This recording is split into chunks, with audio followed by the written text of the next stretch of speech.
आज की रेसिपी को देखने के बाद मैं पूरी गारंटी से कह सकती हूँ कि आप कम से कम भी इसे हफ्ते में 4 से 5 दफ़ा बनाना ज़रूर पसंद करेंगे। बहुत ज़्यादा मज़ेदार, बहुत ज़्यादा न्यू और बहुत ज़्यादा टेस्टी सी रेसिपी है। आप यकीन करें, अगर आप इसे बनाकर बच्चों को लंच बॉक्स में दे देते हैं, वैसे आप चाय के तौर पर एज़ अ स्नैक्स इसे खाते हैं, तो बहुत ज़्यादा मज़े की बनने वाली है, बहुत ज़्यादा टेस्टी है और सबसे बड़ी बात, हल्की-फुल्की भूख में अगर आप इसे बना लेते हैं तो आपको बहुत ज़्यादा मज़ा आने वाला है। तो चलें जी, अपनी मज़ेदार और ज़बरदस्ती रेसिपी को शुरू करते हैं।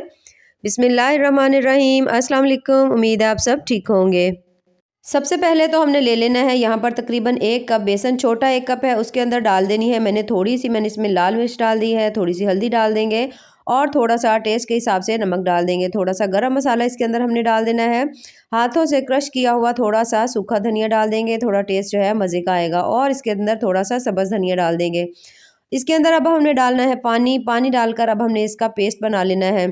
आज की जो हम रेसिपी बना रहे हैं ना, इसमें आपको कुछ भी बाहर से लाने की ज़रूरत नहीं है, बल्कि घर में ही बची हुई चीज़ों के साथ आप इंतहाई शानदार सी ये जो रेसिपी है ना, इसे तैयार कर सकते हैं।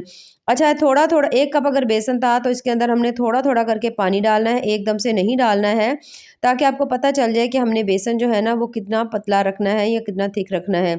यहाँ पर हमने इसको अच्छी तरह से मिक्स कर लेना है। थोड़ा-सा इसके अंदर हम और पानी ऐड करेंगे, क्योंकि अभी मुझे ये थोड़ा-सा थिक नज़र आ रहा है, क्योंकि इसे हमने रोटियों के ऊपर अप्लाई करना है, तो उससे थोड़ा-सा अगर ये पतला होगा तो ज़्यादा मज़े का लगेगा।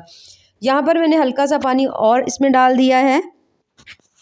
तकरीबन इसमें मैंने 1 कप, अगर मेरे पास ये बेसन था तो इसमें 1 कप ही हमने इसके अंदर डाल दिया है पानी का। यहाँ पर हमने इसको अच्छी तरह से सेट करके रख लिया है। यहाँ पर आप देख सकते हैं, इसको हमने अच्छी तरह तैयार कर लिया है।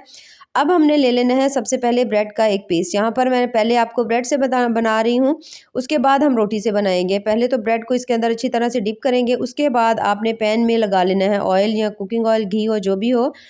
लगाने के बाद आपने इसको इसके अंदर डाल देना है। दूसरा भी हमने इसी तरह से अच्छी तरह से डिप करना है और वो भी हमने पैन में इसी तरह से रख देना है।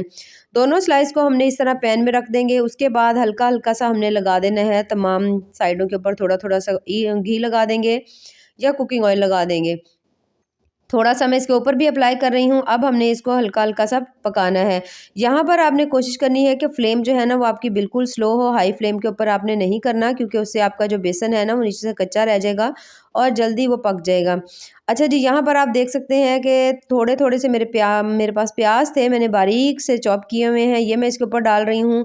थोड़ी बारीक सी कटी हुई गाजरें हैं, यानी कि आपके पास घर में जो चीज़ मौजूद हो वो आप इसके ऊपर डाल सकते हैं। थोड़े से मैं इसके ऊपर टमाटर डाल रही हूँ, थोड़ी-सी 1 से 2 मैं इसके ऊपर सब्ज़ मिर्च डाल दूँगी, क्योंकि अगर आपको ज़्यादा स्पाइसेस पसंद हो तो आप ज़्यादा डालें, थोड़ा-सा इसके ऊपर डाल दें। ये हम सब्ज़ धनिया, ये देखें बस इतना सा।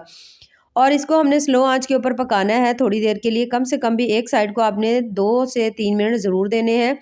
अब यहाँ पर चम्मच की मदद से हल्का-हल्का सा प्रेस करेंगे, ताकि ये तमाम जो हमने इसके ऊपर छोटी-छोटी सी सब्जियाँ डाली हैं, अच्छी तरह से इसके अंदर सेट हो जाएँ, ताकि जब हम इसकी साइड चेंज करें तो ये उतरे ना। यहाँ पर नीचे वाली साइड बहुत अच्छी तरह से इसका कलर जो है वो ब्राउन हो चुका है, तो अब हमने इसकी साइड को चेंज कर देना है। दोनों साइडें चेंज कर देंगे, क्योंकि इकट्ठी ही चेंज हो जाएँगी। बेसन जो है वो अच्छी तरह से चिपक जाता है, तो ये टूटने का डर नहीं होता। यहाँ पर दोबारा से मैंने थोड़ा-सा इसके अंदर लगा दिया है कुकिंग ऑयल और चम्मच की मदद से अच्छी तरह से इसको प्रेस करेंगे, ताकि तमाम चीज़ें इसके साथ अच्छी तरह फिक्स हो जाएँ। यहाँ पर आप देख सकते हैं, हमने कोई इसमें अंडे का यूज़ नहीं किया, कोई महँगी चीज़ का यूज़ नहीं किया, बल्कि घर में मौजूद बेसन से आप इंतहाई शानदार सा ब्रेकफ़ास्ट जो है ना वो बच्चों को दे सकते हैं। यहाँ पर मैंने इसमें लगा रही हूँ थोड़ा-सा मायोनीज़, थोड़ा-सा अच्छी तरह लगाकर इसको अप्लाई करेंगे। आप यहाँ पर थोड़ी चीज़ भी लगा सकते हैं, चाहें तो यहाँ पर केचप वगैरह भी लगा सकते हैं। तो जैसे आपका दिल करे, जो आपको चीज़ पसंद हो, सिर्फ़ ये मैं आपको आइडिया दे रही हूँ, यानी आप इतनी आसान चीज़ों से घर में आराम से बच्चों के लिए कोई ना कोई हेल्दी ब्रेकफ़ास्ट बना सकते हैं, स्नैक्स बना सकते हैं। यहाँ पर हल्का-सा छुरी की मदद से मैं कट लगा रही हूँ। कट लगाने के बाद अब हमने इसको अच्छी तरह से इसके ऊपर फिक्स कर देना है। ये देखिए, इस तरह से करके हम इसे फ़ोल्ड कर देंगे। अब ये जो हमारी सब्जियों वाली साइड थी वो ऊपर आ जाएगी, जिसे आप जब खाएँगे तो आपको बहुत मज़ा आएगा, बड़ा ही क्रंची सा फ़ील होगा। आप यकीन करें, इंतहाई टेस्टी, इंतहाई मज़ेदार से हमारे ये जो सैंडविच है ना ये तैयार हुए हैं। तो यहाँ पर हमारी एक रेसिपी हो चुकी है कंप्लीट। अब मैं आपको इसी मेथड से दूसरी बताती हूँ कि अगर आपके पास घर में बची हुई रोटियाँ हों, तो अगर नहीं है तो इतनी ज़्यादा लज़ीज़ ये रेसिपी बनती है, तो आप इसके लिए दोबारा से, यानी कि रोटी ताज़ी बनाकर भी ये इस्तेमाल कर सकते हैं। इस तरह से इस रेसिपी को बना सकते हैं। तो मेरे पास तो थी शाम की बची हुई रोटियाँ, मैंने इसके ऊपर डाल देना है अब वही बेसन जो हमने बना कर रखा हुआ था, इसके ऊपर। फ्लेम आपने यहाँ पर बिल्कुल हल्की सी रखनी है, बहुत ज़्यादा तेज़ नहीं रखनी। चम्मच की मदद से आपने इसको हल्का-हल्का सा इस तरह से करके फैला लेना है। इस तरह से जब आप इसको अच्छी तरह से फैला लें तो एक साइड को आपने 1 से डेढ़ मिनट देना है, बहुत ज़्यादा भी टाइम नहीं देना क्योंकि नीचे वाली साइड पर हमने बेसन अप्लाई नहीं किया तो इस साइड को हमने ज़्यादा टाइम नहीं देना। दोबारा से वही तमाम चीज़ें हैं हमारे पास, टमाटर हैं, प्याज़ हैं, थोड़ा-सा सब्ज़ धनिया है, तमाम चीज़ों को हमने इसके ऊपर लगा लेना है। आप यकीन करें अगर आप इसे खाते हैं और चाय के साथ अगर आप इसे खाते हैं तो आपको बहुत ज़्यादा मज़ा आने वाला है, पराठे तो आप भूल ही जाएँगे। यहाँ पर हमने कर दी है इसकी साइड चेंज। साइड को चेंज करने के बाद चम्मच की मदद से हल्का-हल्का सा प्रेस करेंगे। दोबारा से हमने हल्का-सा ऑयल लगा देना है इसके ऊपर, ये देखिए इस तरह से। और दोबारा से वो बचा हुआ जो हमारा बेसन का बैटर था वो हमने इसके ऊपर अप्लाई कर देना है।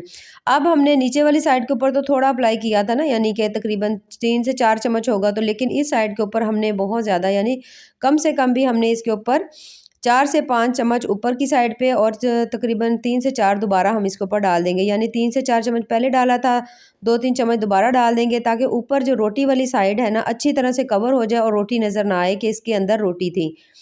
यहाँ पर आप देख सकते हैं रोटी जो है वो तमाम बेसन के अंदर छुप चुकी है। इसका मतलब है कि बहुत ज़बरदस्त हमारी ये जो रेसिपी है ना तैयार होने वाली है। दोबारा से मैंने डाल दिया इसके ऊपर प्याज़, थोड़ा-सा इसके ऊपर हमने डाल दिया है सब्ज़ धनिया, थोड़ी-सी इसके ऊपर लाल मिर्च थी मेरे पास वो, और टमाटर डाल देंगे। डालने के बाद दोबारा से हल्का-हल्का सा हमने लगा लेना है इसके ऊपर ऑयल, थोड़ा-सा इसके ऊपर चाट मसाला डाल रही हूँ, थोड़ा चटपटा हो जाएगा, मज़े का हो जाएगा। यहाँ पर आप देख सकते हैं कि अच्छी तरह से ऊपर वाली जो साइड है ना उसका कलर चेंज हो चुका है, यानी कि अच्छी तरह से पक चुकी है। तो यहाँ पर मैं थोड़ा-सा इसके ऊपर लगा रही हूँ, कुकिंग ऑयल लगा लें, घी लगा लें और इसकी साइड को हल्का-सा हम इसको उठा लेंगे कि नीचे की तरफ चिपक ना रही हो। उसके बाद हमने इसकी साइड को चेंज कर लेना है। आप देख सकते हैं बहुत अच्छी तरह से नीचे वाली जो साइड है ना वो कुक हो चुकी है।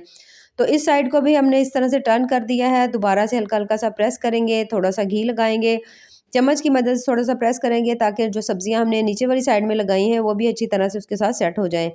तो बहुत ज़्यादा कमाल का, आपका यकीन करें, ये पराठा बनेगा। इसे आप बेसन वाली रोटी भी कह सकते हैं, बेसन का पराठा भी कह सकते हैं। तो रोटी जो है वो इसमें बिल्कुल अच्छी तरह से छुप चुकी है, तो कोई भी नहीं बता सकता कि आपने ये बेसन की रोटी बनाई है या आम रोटी से आपने इतनी ज़बरदस्ती रेसिपी तैयार की है। तो यहाँ पर आप देख सकते हैं ज़बरदस्त दोनों साइडों से पक चुकी है। इसे आप छुरी की मदद से या कटर की मदद से आप इसे काट सकते हैं। तो अगर आपको मेरी आज की रेसिपी पसंद आए तो चैनल को ज़रूर लाइक करें, सब्सक्राइब करें, लाइक ज़रूर किया करें। ये देख सकते हैं माशाल्लाह से कितनी ही ज़बरदस्त और टेस्टफुल सी हमारी बेसन वाली जो रोटी है ना वो तैयार हो चुकी है। तो इस तरह घर में बची हुई रोटियाँ भी ज़ाया नहीं होती हैं और आप उनको किसी काम में भी ला सकते हैं, बच्चे भी खा लेते हैं। आप एज़ अ स्नैक्स भी इसको खा सकते हैं। तो अगर मेहमान भी आ जाए तो आप यकीन करें आप उनको भी देंगे ना तो वो भी बहुत ज़्यादा एंजॉय करके इसे खाएँगे। तो ये तो हो गई थी हमारी रोटी। अब जो हमने सैंडविच बनाया हुआ था उसे भी आप देख लें तो वो भी माशाल्लाह से कितना ज़बरदस्त और माशाल्लाह कितना ही खूबसूरत लग रहा है। तो इसके साथ अगर आप चाहें तो कोई चटनी भी इस्तेमाल कर सकते हैं, लेकिन आप यकीन करें बेसन और इस मायोनीज़ के साथ बहुत ज़्यादा मज़े का टेस्ट आता है। आप इसके साथ बहुत सारी वेरिएशन खुद भी कर सकते हैं, जैसे आपका दिल करे। ये देख सकते हैं आप माशाल्लाह बहुत ही ज़्यादा मज़ेदार और बहुत-बहुत ज़्यादा टेस्टी सा हमारा सैंडविच भी तैयार हुआ है। तो आप बच्चों को लंच में दें, वैसे खाएँ, बहुत ज़्यादा मज़ेदार ज़बरदस्त सी रेसिपी है। रेसिपीज़ पसंद आएँ तो चैनल को ज़रूर लाइक करें, सब्सक्राइब करें, दुआओं में याद रखिए। अल्लाह हाफ़िज़।